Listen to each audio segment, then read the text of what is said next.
It was a cold winter night in 2025, and New York City was alive with its usual rush. The wealthy dined in high-end restaurants, taxis honked in traffic, and tourists admired the dazzling skyline.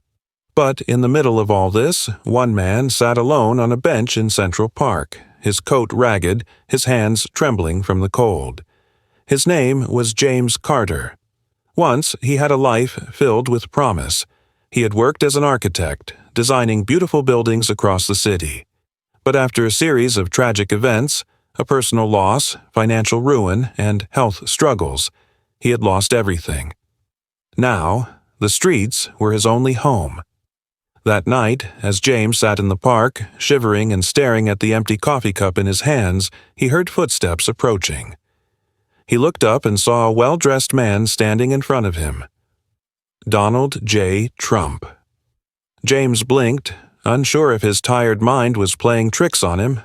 But it was really him, former president, billionaire, and one of the most well-known figures in the world. Trump held out a cup of steaming coffee. "You look like you could use this," he said. James hesitated. Over the years, he had learned to expect nothing from anyone, but something in Trump's expression seemed genuine. Slowly, he took the cup, wrapping his frozen hands around the warmth. "Thank you," James muttered. Trump sat down beside him on the bench, something James never expected. "What's your story?" Trump asked. James sighed. "I used to be an architect, had a good life, a career I was proud of, but life doesn't always go the way you plan." He paused, looking away. "Lost my wife to cancer, then my job, then my home, one thing after another." Trump listened quietly. After a moment, he said, "I've been through losses, too.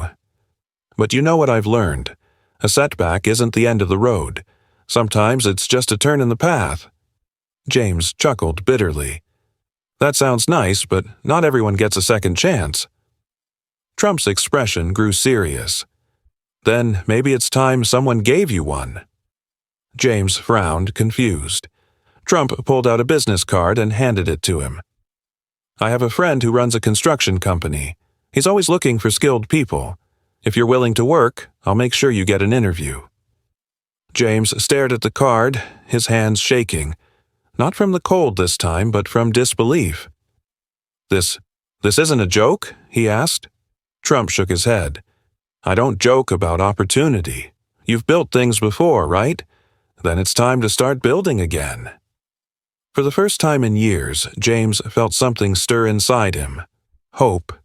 And that night, as he clutched that simple business card, he realized that sometimes all it takes is one person believing in you to change everything. Because no matter how far you've fallen, there's always a way back up.